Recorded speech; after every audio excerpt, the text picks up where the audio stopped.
Bismillahirrahmanirrahim. Assalamualaikum warahmatullahi wabarakatuh.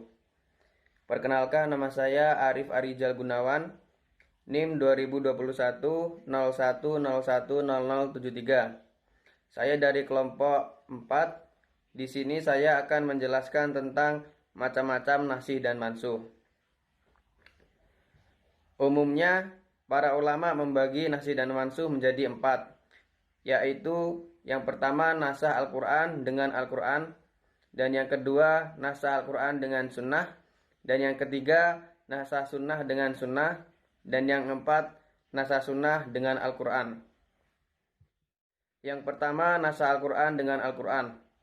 Contohnya, hukum tentang penantian masa iddah menjadi 4 bulan 10 hari. Walladzina yatawaffawna minkum wa yadaruna azwaja wasiyatan li azwajihim mata'an ilal hauli ghaira ikhraj. Fa in kharajna fala junaha 'alaikum fi fa'alna fi anfusihinna mim ma'ruf wallahu azizun hakim. Sadaqallah.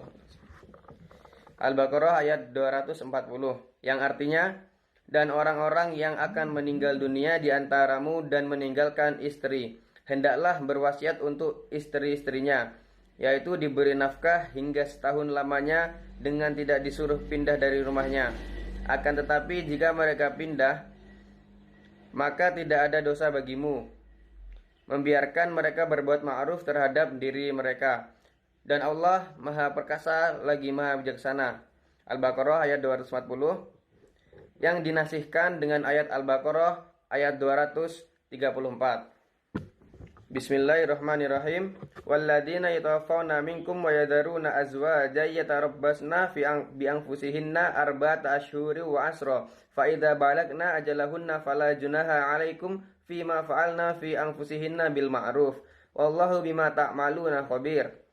Yang artinya, orang-orang yang meninggal dunia di antaramu dengan meninggalkan istri-istri, hendaklah para istri itu menangguhkan dirinya atau beriddah 4 bulan 10 hari.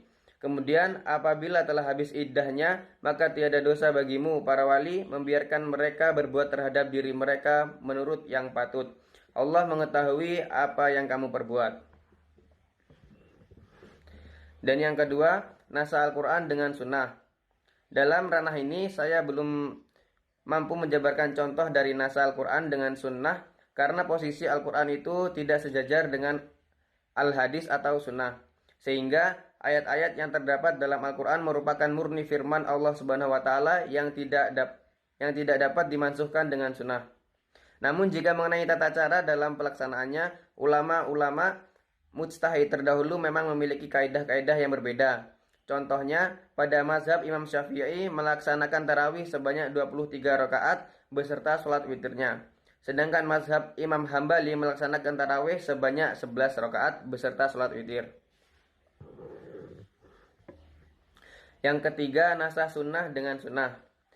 Nasah sunnah dengan sunnah, suatu hukum syara' yang dasarnya sunnah kemudian dinasah atau dihapus dengan dalil syara' dari sunnah juga. Rasulullah bersabda, "Kuntu nahaitukum an ziyaratil kubur illa fuzurha fanha tadakartum hayatul akhirah."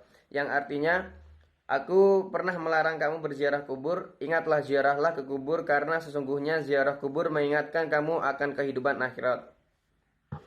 Dan yang keempat, nasah sunnah dengan Al-Quran. Contoh, nasih sunnah dengan Al-Quran menurut mayoritas ahli usul, nasih semacam ini benar-benar terjadi. Contohnya adalah penghapusan kiblat sholat terhadap ke Baitul Al-Muqaddas menjadi ke Ka'bah. Bismillahirrahmanirrahim. Qad nara taqalluba wajhika fis sama' falanuwalliyannaka qiblatan tardoha fawalli wajhaka syatral masjidil haram wa haitsu ma kuntum fawallu wujuhakum syatrah. Wa innal ladina utul kitaba la ya'lamuna annahu al-haqqu min rabbihim wa ma Allahu bighafilin amma ya'malun. Yang artinya, kami melihat wajahmu Muhammad sering mengadah ke langit, maka kami akan palingkan engkau terhadap kiblat yang engkau senangi. Maka arahkanlah wajahmu ke arah Masjidil Haram, dan di mana saja engkau berada, arahkanlah wajahmu ke arah itu. Al-Baqarah ayat 144. Mungkin sekian dari saya. Kurang lebihnya mohon maaf. Wassalamualaikum warahmatullahi wabarakatuh.